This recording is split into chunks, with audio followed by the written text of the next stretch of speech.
Hello and welcome to the monthly interview program that features outstanding members of the mineral community, including collectors, dealers, artists, photographers, and more. We aim to shine a light on the lesser known mineral people that certainly deserve to be shown. This program is presented by the Young Mineral Collectors.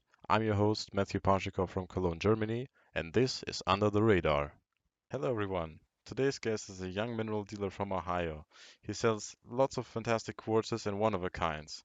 He has more than 8,000 followers on Instagram and does frequent live shows. Please welcome our guest, Zach Rodgers. Hey, Zach, how are you? I'm good, Matthew. How are you? Thanks for coming here for this interview. So, Of course. let's start where I always start when interviewing a young person or in general. How did you get into collecting and how did you start your business? Okay, so I've always been kind of drawn to minerals since I was younger. I remember going to this place in Columbus called Kosai, and they had the little velvet baggies where you could fill up little crystals in there, and I got a selection of like dyed agate tumbles. I didn't know they were dyed or anything at the time. I still actually have those today, like, in my collection. I think I'll just continue to hold on to them. But I never really got into serious collecting until I got older. Like, I feel like I just went through small phases of where I would like buy a crystal like here and there. I remember in college, me and my friends went to like this mineral warehouse. I forget the name of it, but it doesn't really matter. And I remember we were like looking at the selection of crystals, and I bought this celestite. It was like a $20 celestite, but I remember I like contemplated whether I wanted to buy it or not because I thought $20 was a lot to spend on a rock, and I was like, oh damn, it's kind of expensive. But yeah, so I went ahead and bought it, and then I've like bought stuff here and there in my travels, but didn't really start to get more seriously into collecting until I actually started my business, which I started my business in August of 2020, I believe. It was like the summer of COVID. At the time, I was a student at Kent State University. I was studying graphic design and photography at the time. After I got 2 years into the program, I realized I didn't really want to do graphic design. I more so wanted to do photography, but I didn't want to go through the hassle of switching my major and staying there for 2 extra years. And I felt my photography was strong enough after being there for 2 years and building a portfolio that I was like, I don't need to continue to spend more money on college. So I stopped going to school, and I was like, I don't want to go back to school. I don't want to go work for someone. Let me start my own business. And I just had the idea of like, oh, let me just try and sell some crystals. I honestly didn't know anything about crystals at the time. I knew like what amethyst was, and that was basically it. So when I got my first inventory, I went on Google, as anyone would, and I was like, wholesale crystals for sale. And I found this random website where I ordered a flat of amethyst crystals. It was like a $50 flat with like 20 crystals or something on it. I posted them on Facebook, and surprisingly, within like a couple of days, I got a lot of messages. So I would like drive back and forth with my parents. I would go meet people at like the Walmart parking lot and sell them some crystals out of my car. And it actually went fairly well. Like I sold most of the amethyst in a couple of days, and I was like, wow, people are actually like into crystals.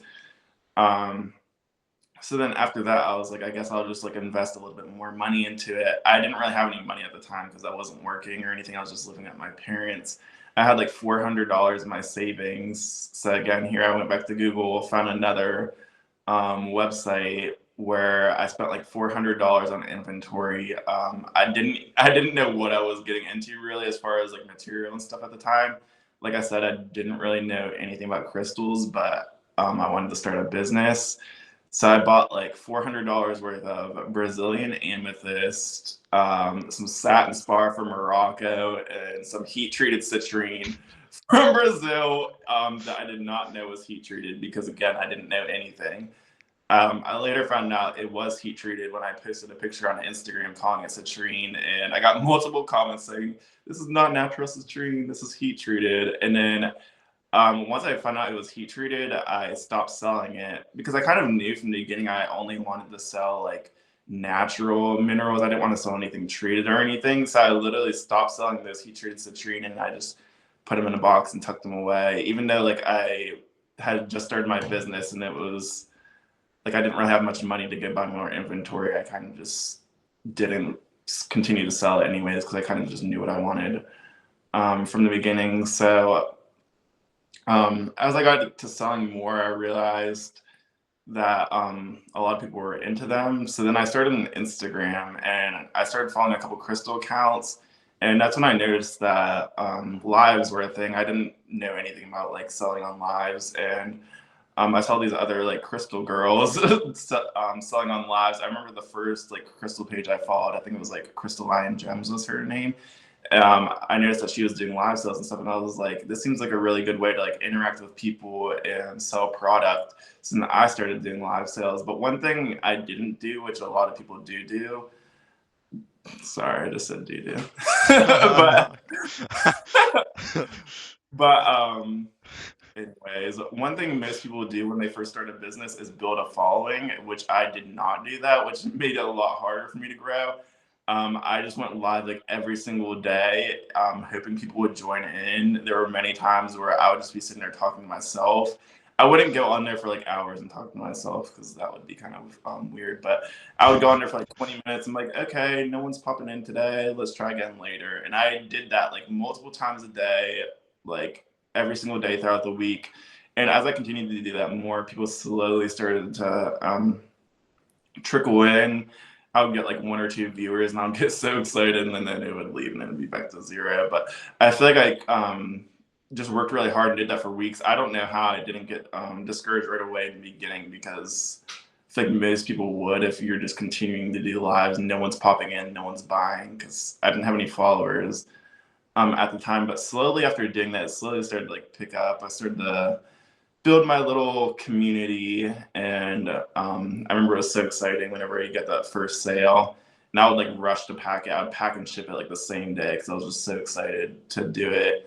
But here I am. I mean, 3 years later, I'm not doing that. Rushing to pack it the same day because I have a lot more orders, thankfully. But it was kind of like how I got my start. Just was in school at the time. I didn't really want to continue to go to school and pursue a degree I wasn't going to use. So then I wanted to start my own business. I didn't know anything about minerals, but I started to quickly learn along the way. I got a few mineral books.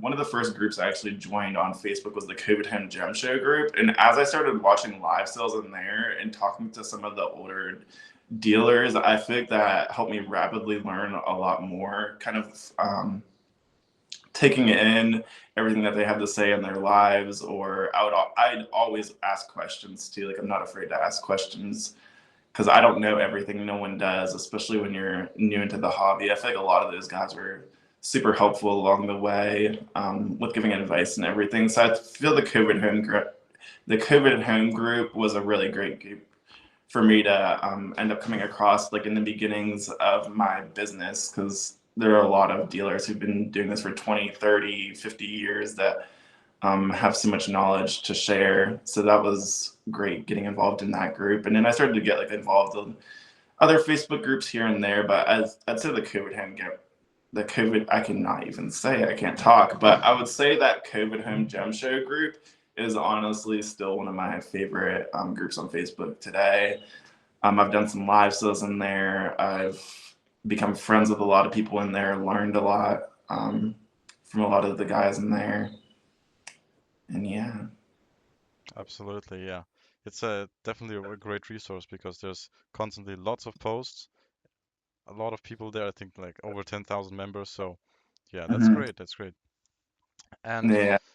tell me when or how did you shape your focus on collecting Okay. On collecting in the or collecting? In the, okay. So as far as collecting, when I first started, I did not have like any money to invest in like nicer quality specimens. So I started off collecting thumbnails because thumbnails were something like small, didn't take much space. They were more affordable than larger pieces. I first started collecting fluorite. I remember my goal when I first started collecting is I wanted every single color from every single locality, but then you quickly realize there are thousands and thousands of localities. But fluorite was like my first love, I guess. It was the only thing I would buy. I didn't really like pursue collecting other things, I was like, okay, this is like what I'm focused on is fluorites. I want to get all the fluorites. So I started collecting those, mostly just thumbnails and small affordable pieces that I could get. I did not spend like any more than like $50. I remember I thought $50 was like a $500 rock back then. Like $50 was a lot to spend on a crystal. And I think that's where like a lot of newer collectors are kind of at as well. When you first start collecting, you're not really wanting to spend a lot because you're kind of still gearing what your interest is, and you don't want to invest a lot into something. Sorry, I just like lost a train of thought.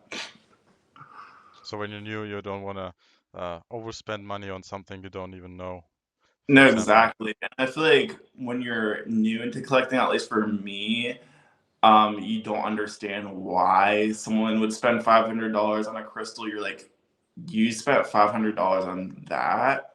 Like, why would you spend $500 on a rock? But then, like, here I am, like 3 years later, buying $500 crystals for myself. So I feel like in the beginnings, like, you don't really know where this is going to take you as far as collecting. You're just trying to buy what interests you, but keep it affordable. And you may not have a lot of money either to invest in those more expensive minerals. I know I didn't have like any money to invest in more expensive minerals until my business grew more.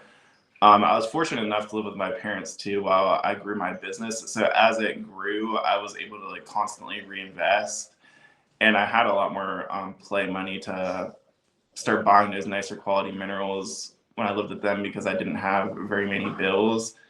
Now that I live on my own, I kind of have slowed down on collecting. I don't really buy pieces for myself anymore because it's just I can't afford to because the caliber of the pieces that I want, I feel like any piece that I look at is going to cost me at least $500. So I don't really have the excess of money to continue to keep buying those kinds of pieces for myself.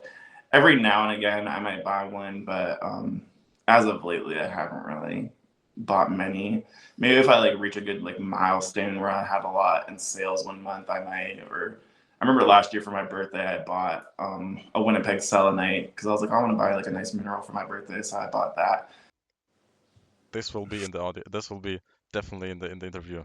I won't cut that bite out. So show us again. Show us again the piece that you. Yes, wonderful.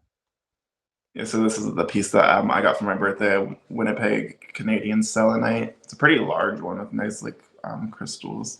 Yeah, they're also And very clear.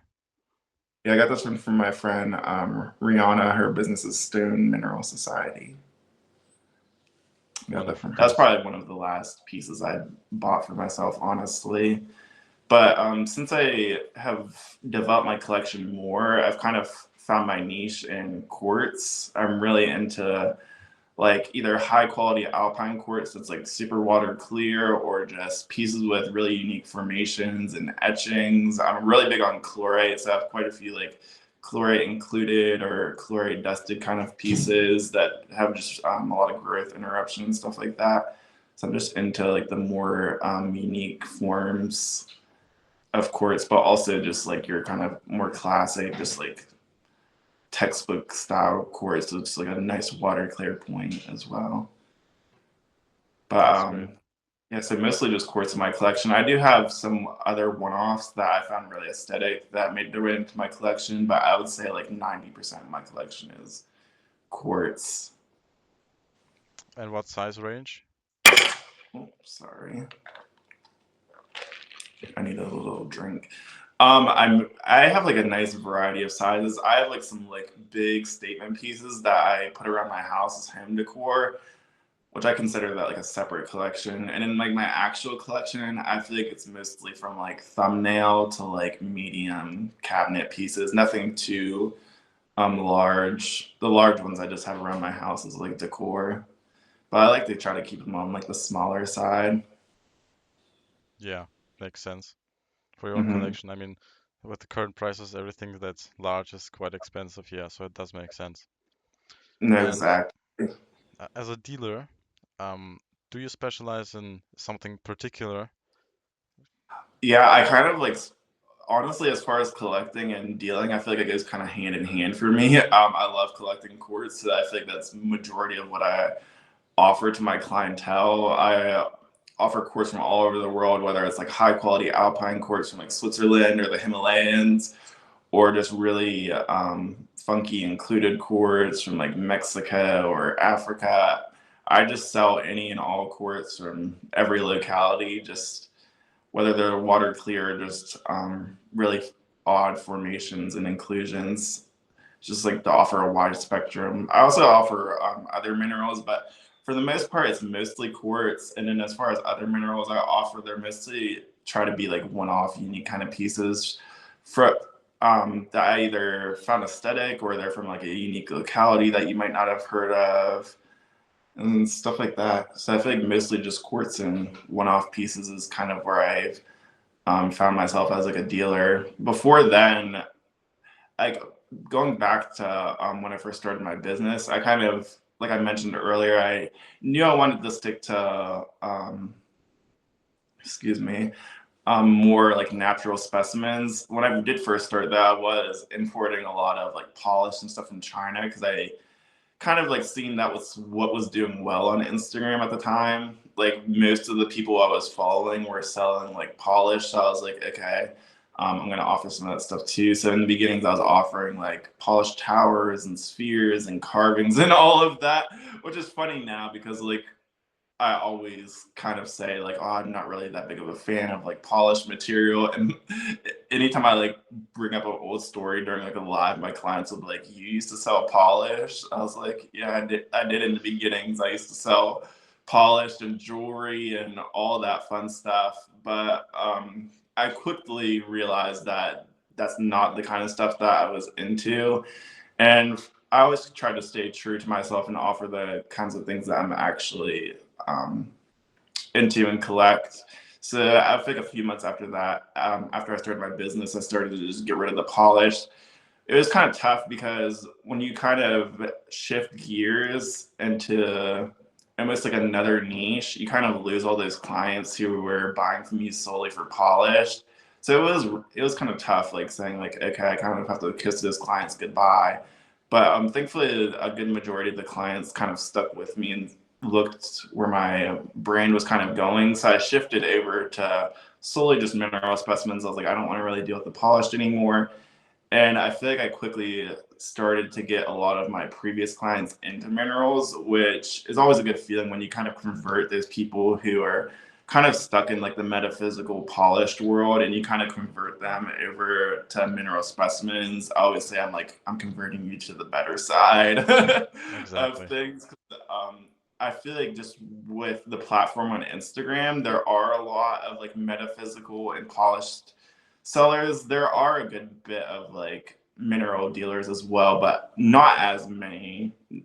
So I feel like when you can shift people over to the mineral side of things, I feel like they get an understanding of like, oh, minerals are actually really freaking cool. And then now I have some people that don't even like polish at all anymore because they just realized how special minerals are. That's great. That's wonderful. And where do you source the minerals from? Honestly, from all over the world, which I think is cool to always talk about, especially when it comes to like family and friends or new people that I meet. They're like, "What do you do for a living?" I'm like, "Oh, I sell rocks on the internet."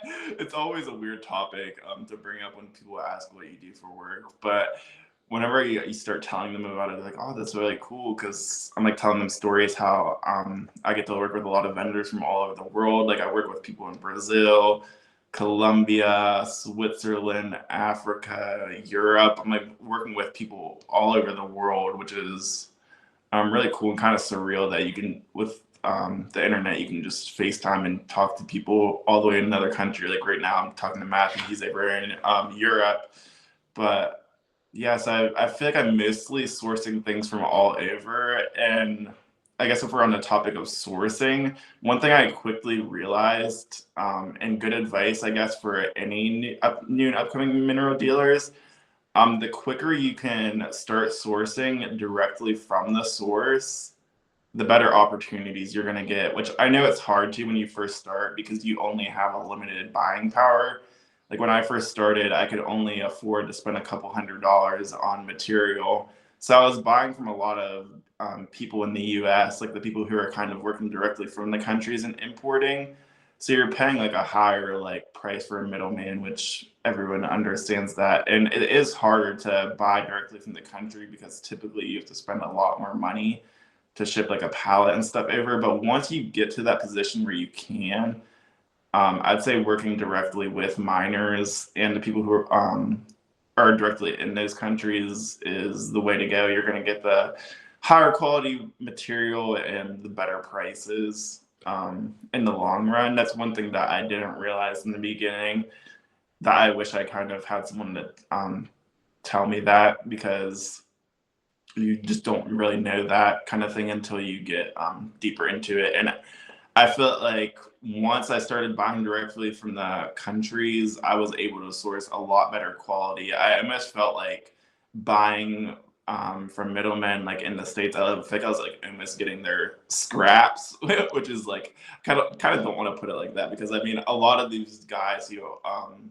do source directly from the country and stuff, they're my friends, and I really enjoy working with them. But I would say if your goal is to offer the best quality you can and the best prices, sourcing directly from the country, which it can be expensive because usually you might have to buy an entire pocket or the entire find. But yeah, just a little advice for any new and upcoming dealers out there is try to work with people like directly from the country if your goal is to offer the best quality and like the best prices that you can. Yeah, this is a very good advice. Also, because being the second or third hands uh, affects the price a lot, and you can Exactly. profit It's getting more, and everything price is cheaper. less. Also for Mm-hmm. the client. And maybe show us some of your current stock of quartz and other one of a kinds New that you have. shipment from Switzerland.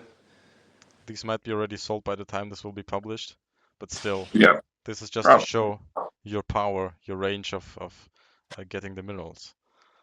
So here's like a really beautiful clear gwindle from Switzerland, and it actually has like a little bit of reticulated rutile. You won't really be able to see it on this front-facing camera, but it has really nice clarity. Lovely quartz. And then this is a pretty phenomenal Himalayan quartz from India. Really beautiful clarity, and I like the kind of like cascading faces on this side. And from what year was it found? I think it's pretty a rather new discovery, isn't it? Um, so I got this one last year, so I would assume it was probably found in 2023. Yeah, yeah. I think it was it's still fairly new, but yeah, before that we didn't have quartz from Himalaya, I think, from India. Oh, So based on what we see, I think you like quartz. So let's show us some of your favorite quartzes. yeah, you can see my table's coated in quartz right now. And We that's just the got new a new shipment that you shipment. got from Switzerland, right? Yes. Okay. All right, we'll start off with this one. Let's start off with a banger.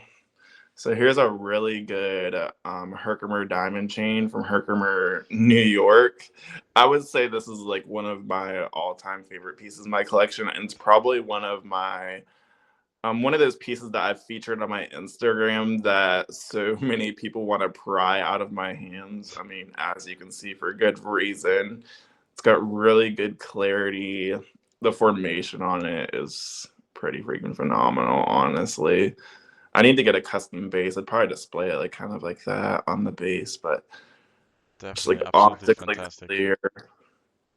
Yeah, Wow. it's a really good one. One of my favorites in my collection for sure.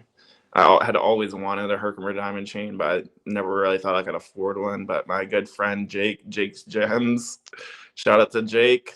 I think a lot of people probably know him.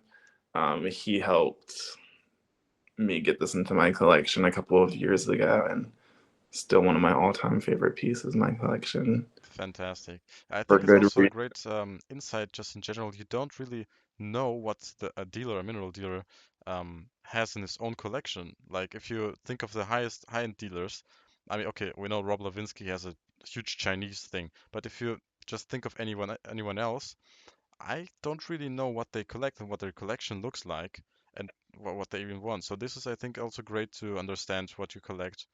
Obviously, it's closely tied to what you also offer.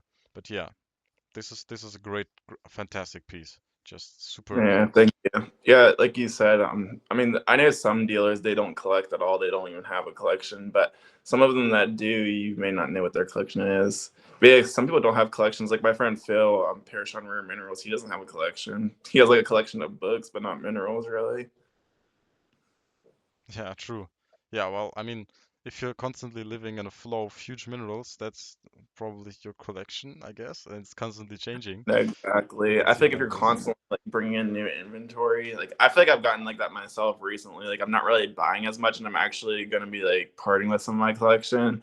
I'm still gonna keep some of my like favorite pieces, but I feel like the more you get into it, you kind of like you're like, why am I like keeping some of the like because some of the stuff that I've gotten, like this piece for instance, this came in like a lot of Himalayan quartz and I kept it. So it's like you miss one thing that someone said to me in Denver. He's like, I don't collect anymore. He's like, I sold my collection because you get to like he got to a point where he was just like keeping like a lot of his best inventory in his collection and it's like kind of like keeping the opportunity of his clients being able to have those pieces in their collection. Also interesting view. I was like, I never really like thought of it like that, you know. But you know, there are still some I'm gonna keep. So this is a really unique. It's not really wanting to focus, probably because it's like so clear. But I don't even know what I would consider this formation exactly. But it's a crazy Himalayan quartz. Well, it's a floater from what I can see Yeah, it's because a it's full flip. recrystallized on All the back. crystallized. Yeah, I've. I mean, I've sold thousands and thousands of Himalayan quartz over the years, and I have never seen anything like this before. Fabulous. And has little bits of annotates sprinkled on the surface. Oh, it's annotates. Wow. Now, okay, that's really cool then. Yeah, it's annotates sprinkled on the surface. But yeah, the formation is just freaking crazy. And it's a full floater too.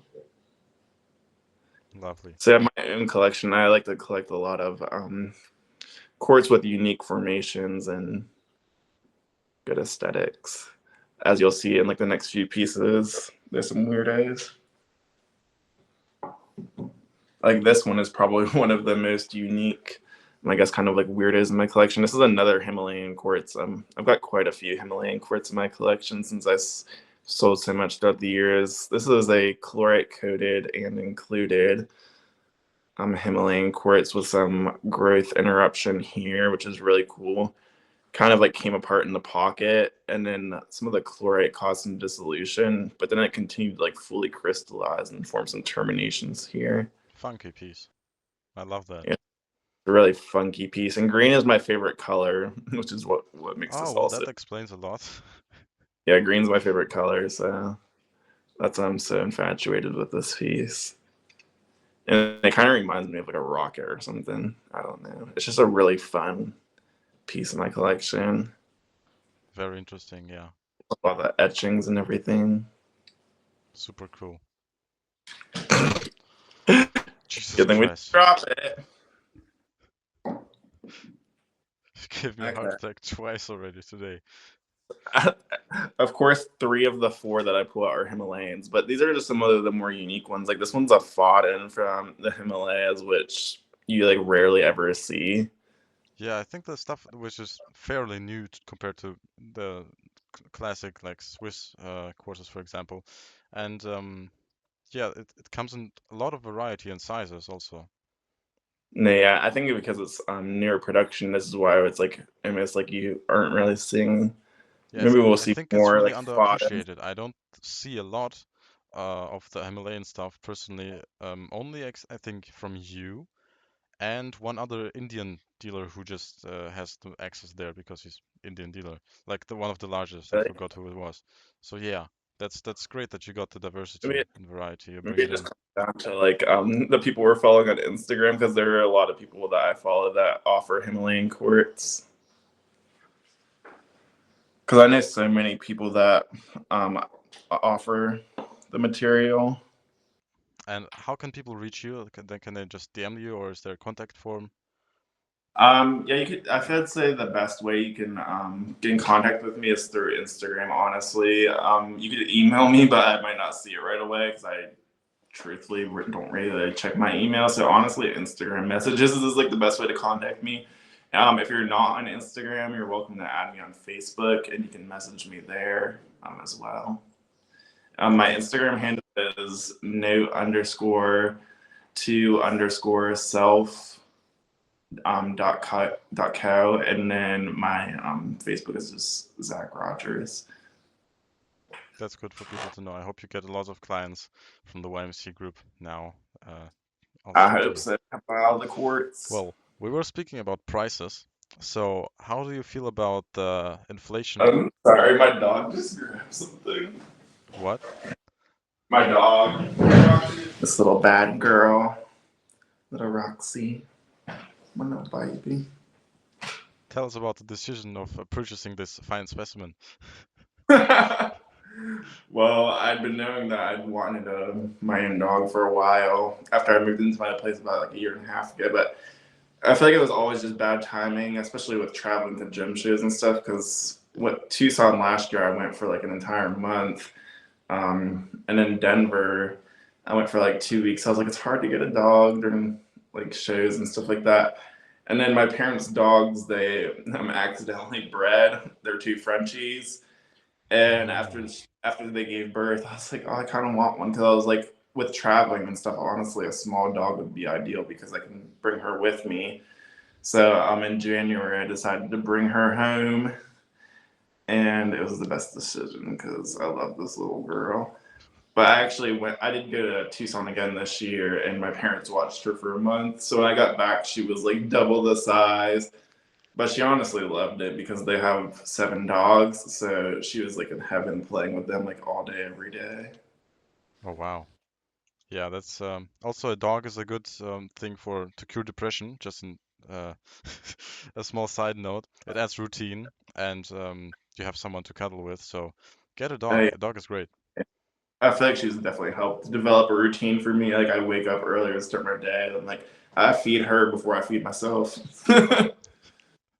That's great. Honestly, I try to take better care of her than I take care of myself. Being a dog is great, and having a dog is also great.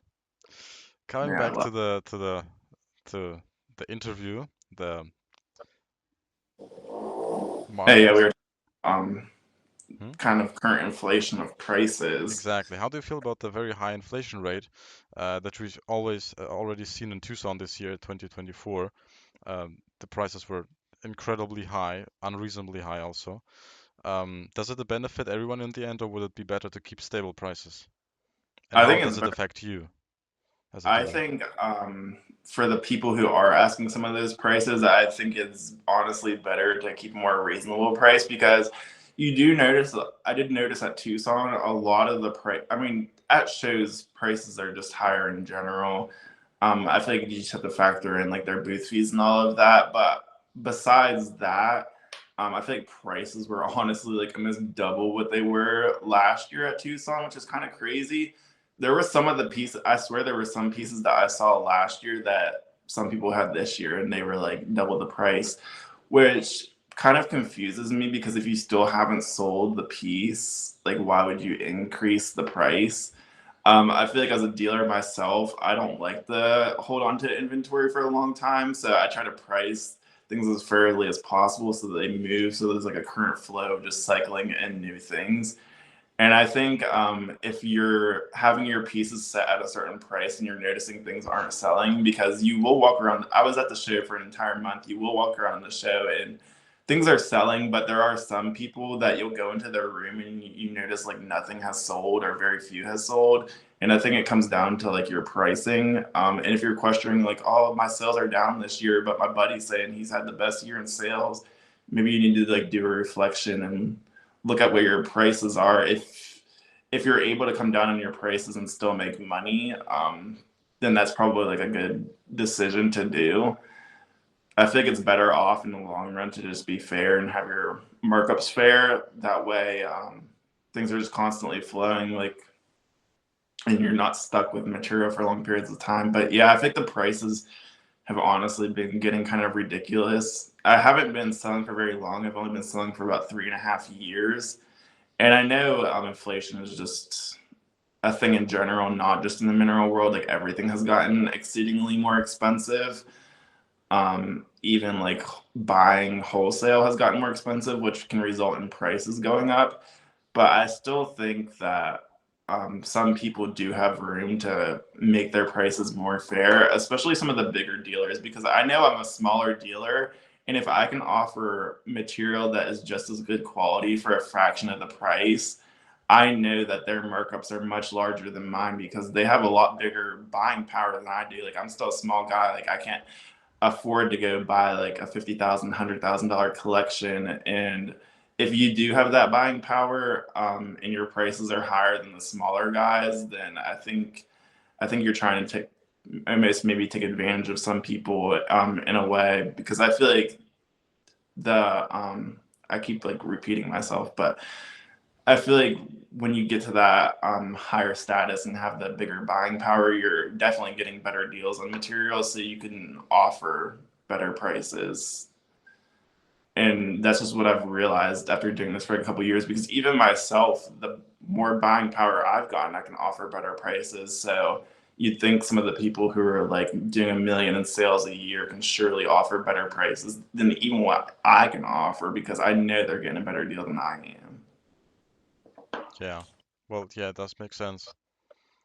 Tell us, where do you buy your stuff? So is it online on or any what platform rather do you buy Yeah, it? so when I first started my business, I mean, I started during COVID, so it's like everything was online. I had never gone to a gym. I don't think I went to a gym show until kind of like maybe my first year into business. I went to like a small one in Columbus, a small local one. But ever since I started my business, I only sourced online because it was the only way I could really get material. So I first started sourcing from China. That's when I was buying like a lot of like polished material and stuff. But I later realized I just wasn't getting the best prices, best quality, or any of that.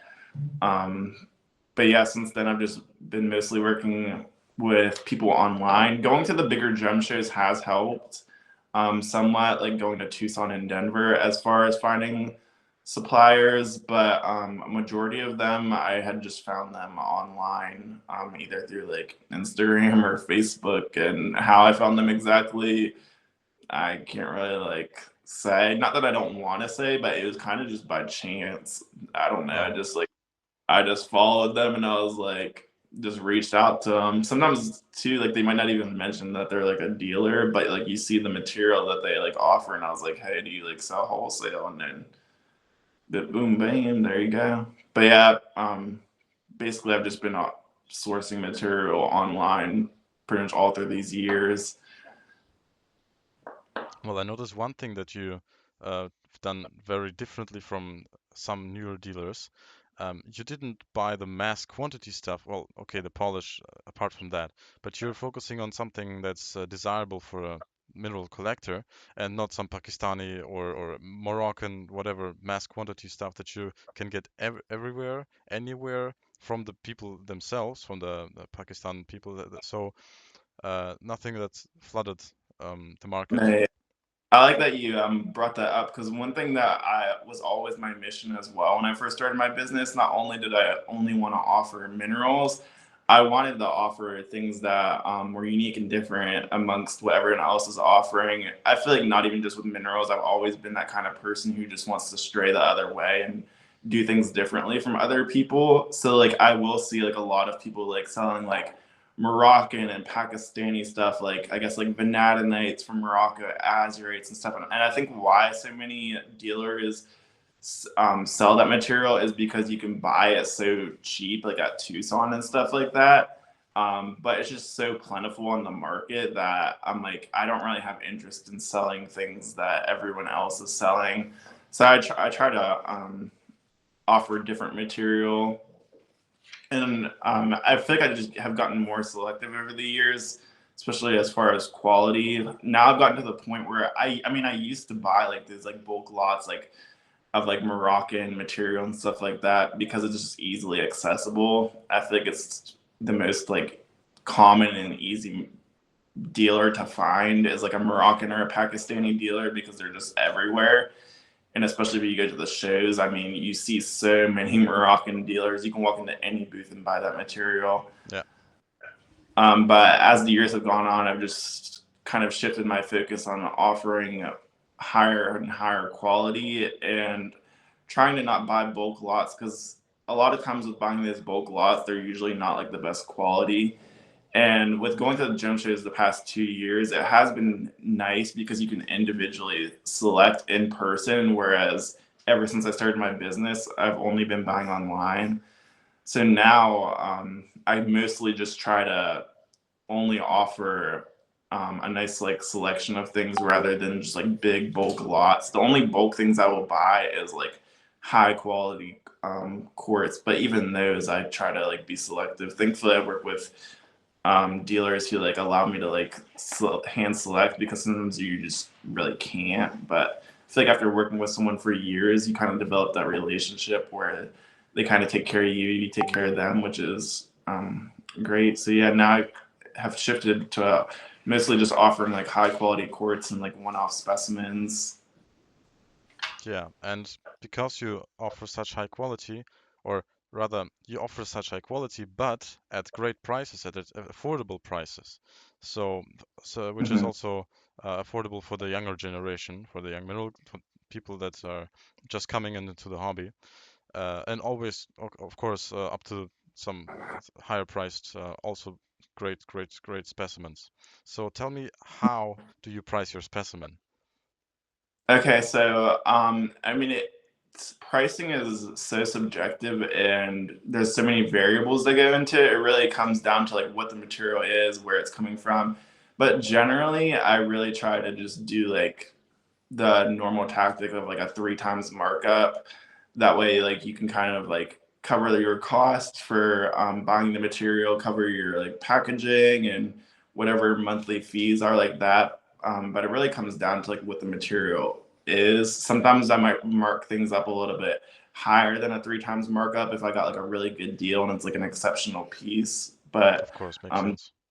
generally like a three times markup, and I'm really I guess like particular when it comes to pricing. Like I really try to point out any flaws or anything like that when it comes to pricing, which I do notice one thing a lot of people don't do, like I guess as far as like Instagram lives or just like online sellers in general, is a lot of them will show pieces and not point out any imperfections, so then people get the piece and they're like, oh man, you didn't tell me this had this. I feel like they almost just like kind of just hope no one notices it and then sells the piece. But every time I show anything, I always point out every little imperfection, even if it's a little nick, because I'm like, you have to be transparent about those things because you want the client to be happy when they receive the piece. And seeing it through a video phone, you really can't see every little detail. So I always try to point those things out. But we were talking about pricing, but yeah, generally I try to price things at like a three times markup. Um, and you always kind of, when you buy a lot, you always have like those few pieces that are like the more special pieces in the lot that you'll price higher, that kind of help pay off what the lot cost, and then you kind of mark the more average ones at like a lower markup.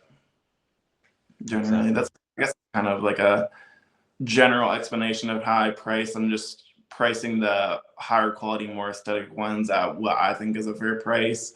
I will compare and see what other people are pricing at, but I generally just try to go with my gut and price at what I would personally pay for a piece, especially if it's coming to like the quartz pieces, because a lot of the ones that I sell, I would personally put in my own collection. So I try to price based on like what I would pay for a piece. And Yeah, of this is course, I'll exactly what I like you. Yeah, your honesty about everything, about pricing a piece, about showing it to everyone. So yeah, honesty is the greatest investment in dealing, I think.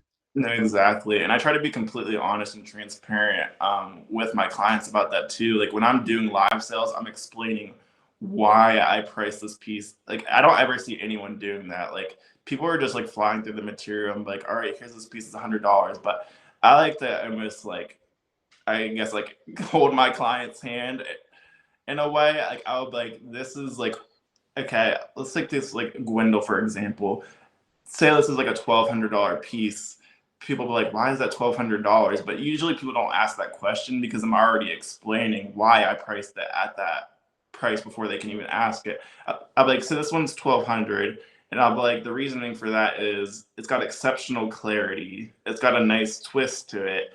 It doesn't have any damage. It has no damage at all. If it had some damage, it would be probably like, I don't know. We'll say it would probably be like 800 to factor in that chip on that face. But especially when it comes to the higher end pieces, I'm really like explaining why I price this at what it is, just based on like those factors. I just want people to know what they're getting, why it's priced at that price point, and I want them to make a good investment in a piece. I don't want them to buy a piece and regret it later on. Like, man, Zach sold me this piece for $600. It's not even worth 200.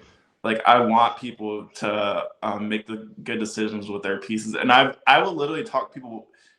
Like, I don't know. I just try to be an honest and fair kind of guy. Like, I will literally talk clients out of buying a piece if I don't think it's fitting for their collection. Like, I've had people message me like, hey, it'll be like a piece for me, and they'll be like, hey, should I like buy this? And I'm like, honestly, I'm like, you should just wait for a better one because I just know your general taste and I know it won't fit into your collection. Like, I'm more about making the client happy than I am about making the money, you know? Like, of course I want to make money, but I also want my clients to be happy with what they buy.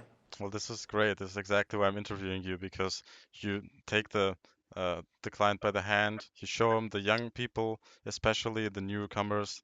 They know, okay, this is why it's all that way, and yeah, you're a great person. You're a great dealer. And Thank you, man. Yeah, where because I can kind of yeah, what it's like to be like that newer buyer and not understanding like damn, why is that piece $1,200? Like, because you just look at it, you don't know like yeah, without the all the what it is. knowledge, without the experience, you obviously don't know.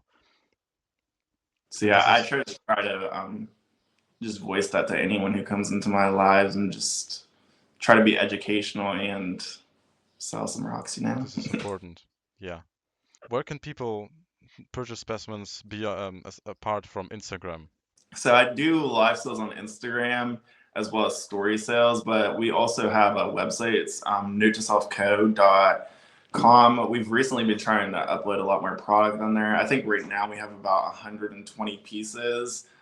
We're mostly listing like our one-off and unique kind of specimens, whether it's from a unique locality or just like a unique mineral in general. That's kind of where I wanted to go with the website. Whereas in live sales, I will kind of offer some of the more maybe bulk material or maybe more retail friendly material. I always try to offer a good price range on my lives. Like, you can come into my lives and find pieces for $10 or $1,000.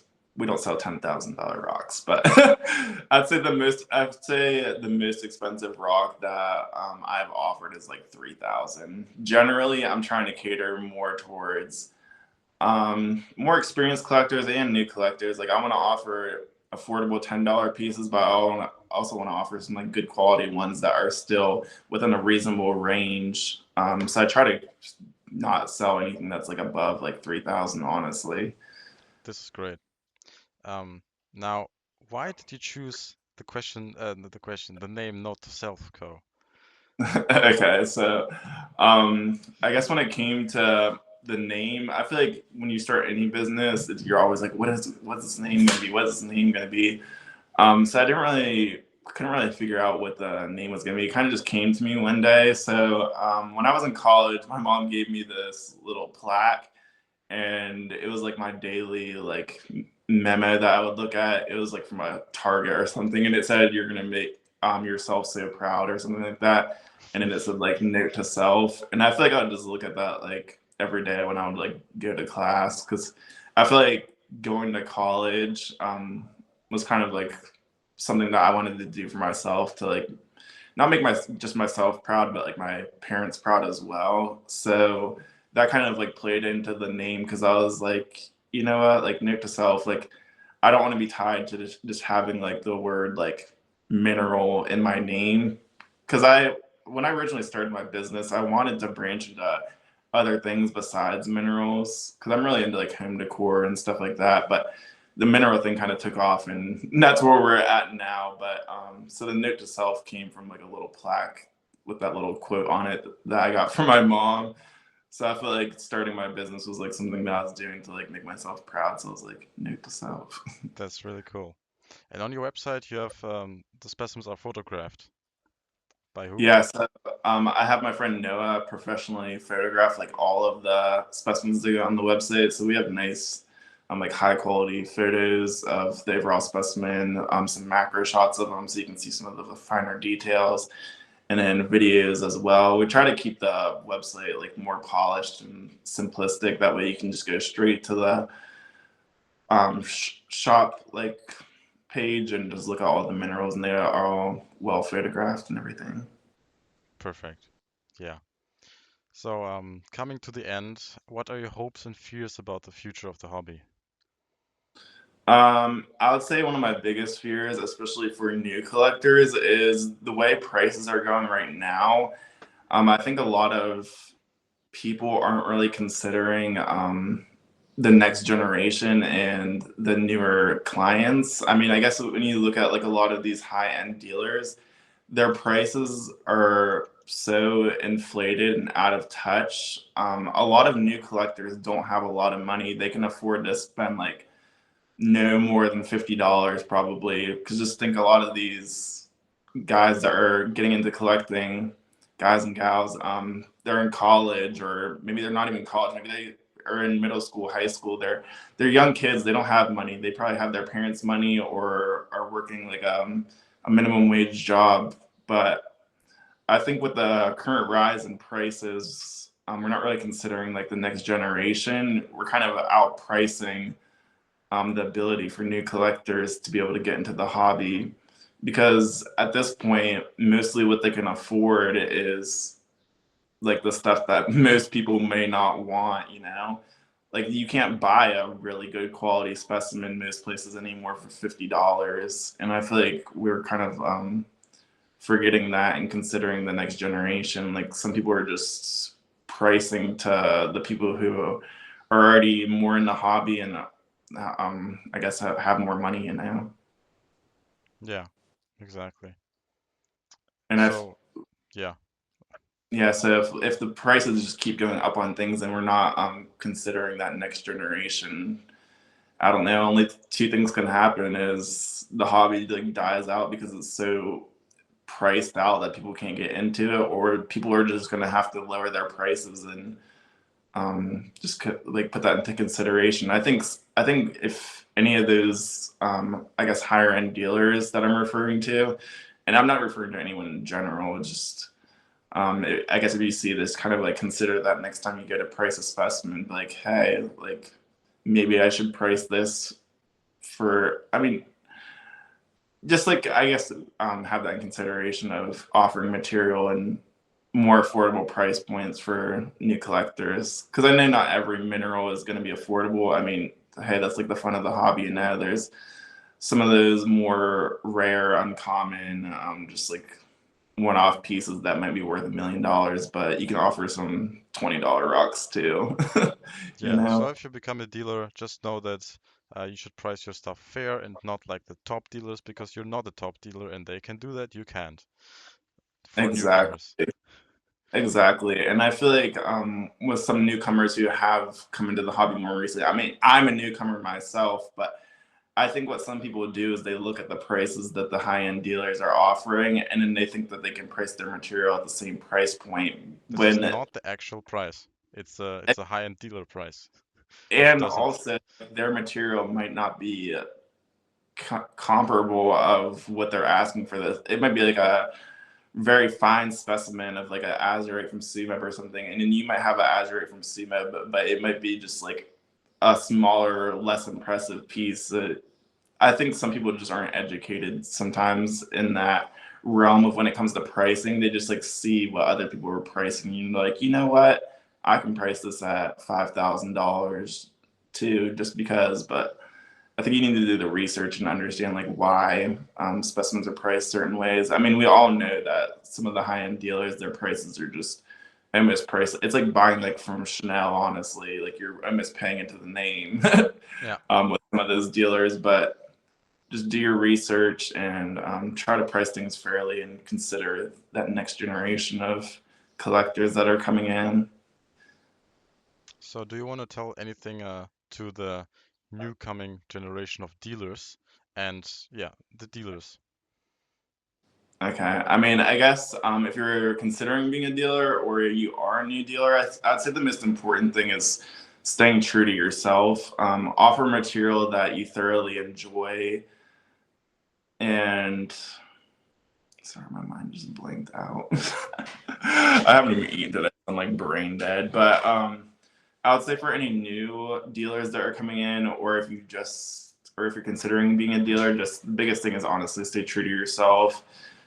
Be honest, be transparent, carry material that you thoroughly enjoy. Don't try to like ride the wave and follow the trends of what everyone else is doing. Just kind of do your own thing, you know.